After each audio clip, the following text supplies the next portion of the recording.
Okay, guys, so tonight I'm giving my response to Nikki Haley's speech regarding Iran, the protests, and foreign policy objectives for the United States in 2018.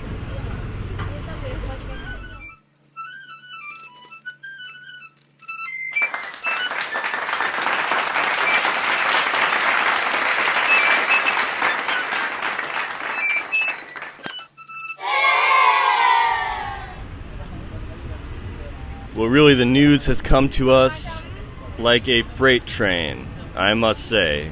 And break time is over. The year is upon us. Except for here, out in the Far East, where we still have until after Valentine's Day. I was wrong earlier. It's going to be on the 16th when the year of the dog starts. And the year of the cock ends. But we've still got a bit of cock to get through, it seems. But something wonderful has happened in Iran, and I wanted to talk a little bit about that because I wanted to tie in just some closure to, I kind of hurried at the end of my talk on Islam video, but I've been following what's going on in Iran, and I think it's wonderful. And I have tremendous praise for our ambassador to the UN, Nikki Haley, and for her speech where she talked about the United States supporting Iran's protesters. And of course, partisan reaction to this has been quite predictable.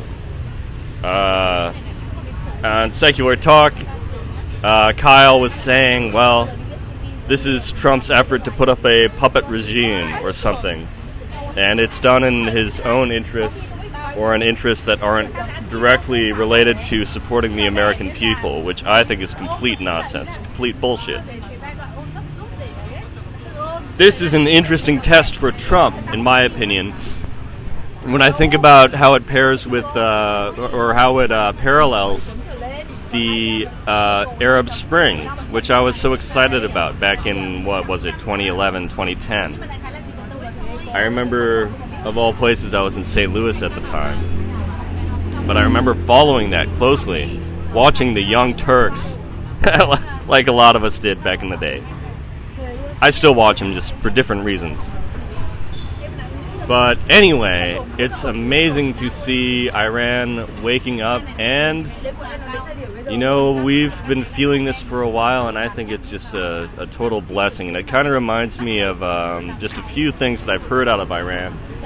And my understanding, my research as to Iran, otherwise known as Persia, different spiritual traditions, and the culture there. And I was surprised to learn that for much of its history it was Buddhist. A large part of it was Buddhist, but it makes sense being near the mountains and in Asia. But of course, the Iranian Revolution and the Ayatollah in the 70s, and took over and established a very strict Shia interpretation of Sharia law, which gave the Ayatollah certain provenance, certain powers. I'm not sure if he was considered authentically a prophet. I'm not sure if that was possible, because I do know that he spoke for Islam on a global scale. And we know that because of what happened to Salman Rushdie in 1989. After the publishing of satanic verses, and the Ayatollah sent out a fatwa which set the whole international, violent parts of the international Islamic community against Salman Rushdie and his publishers and translators, a few of whom were killed, including the one in Japan and the one in Norway, I believe. And not only that, but Iran has been involved with terrorism. Iran has just been, it's sort of one of those places that you think you would never just go. It's sort of like Saudi Arabia. No one says, oh, I'm just going to go on a vacation to Iran. And why is that so, when they do have a very unique and beautiful and interesting culture, which has been steamrolled by Islam? And we see evidence of that because the protesters in the streets were chanting things like, get Islam out of our country. And there is a sense of a pre-Islamic Persia. I also think about, I studied briefly the writings of Baha'u'llah, but the Baha'i writing stuff, you know, and he was an Iranian in the times when it was relatively free and progressive, and he got routed out by the Islamists of his time, and later exiled to first Iraq, I think, and then Saudi, and then finally to Israel. A very strange course to take across the globe, I must say. Something that I don't think we could really replicate, knowing how passports and visas and everything work. But anyway, as you see in these old photographs, Iranian women look like American women in the 70s. Really, they've got more or less the same hairstyles, a lot of the same clothing. Of course, unique in their own way, just like every country is unique, but all access to all the same cosmetics and fashion and everything else. Same with the men. It was kind of funny. Well, you know how you look at old photos and you think everything in the 1970s looks kind of funny.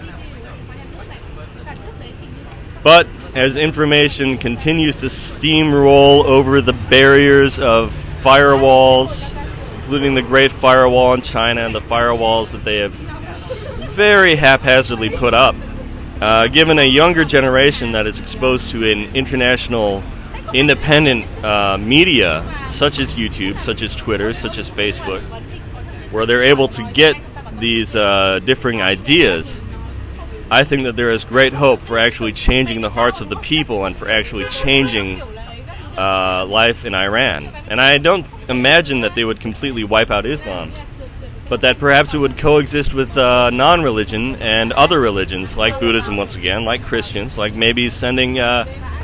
this isn't crazy to say that we could send Franklin Graham there at some point, you know? Why not? Why not have a freer society? I think that's what people want as a whole, because people are interested in exchanging ideas. Maybe I'm optimistic, but that's what I see when I travel. That's what I see when I talk to young people just graduating college and starting businesses and stuff, you know?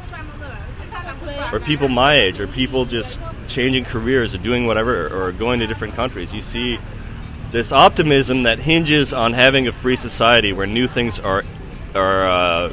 people are able to try new things, where that entrepreneurial spirit that's essential to everything that the POTUS, Donald Trump stands for. I think that's amazing, and that's what's going to give us amazing innovations and breakthroughs and longer lifespans and happier lives in general, and better communication. And it's going to give everyone their little 15 minutes of fame. By the way, it's amazing, like, of all the people I've talked to, nobody wants to appear on camera.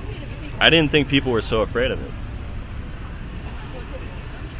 That's neither here nor there. Anyway, I'm optimistic about Iran, and I think that this is a great sign, and I think that if,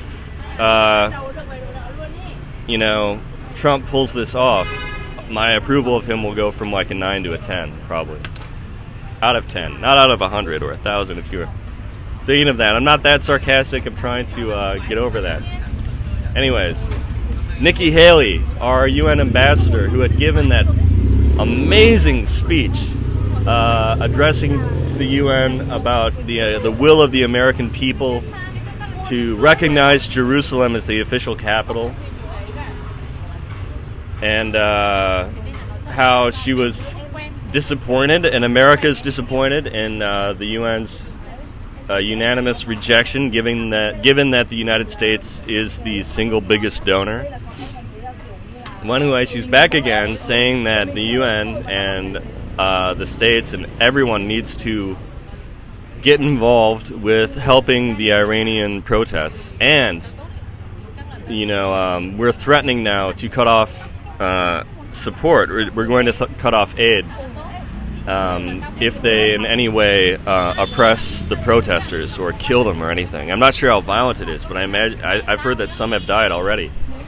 This is turning into some Tiananmen Square level shit right now that we're dealing with. And I think, and she read a beautiful statement from one of the protesters about how even though they will die doing it, they have to do it. They have to take their country back. There's a yearning for freedom, and it's beautiful, and we all need to support that. And I'm just happy that I live at a time when my leaders are able to address something like this. To this day, there are poets in jail, and bloggers, poets, artists, intellectuals, Arab intellectuals in jail for making tweets or for in any way threatening the Wahhabi Sunni government. Standing up to the Saudis, who are known hypocrites, who have been caught on camera with prostitutes and alcohol and drugs and every vice known to man. Even the disgusting ones you don't want to think about.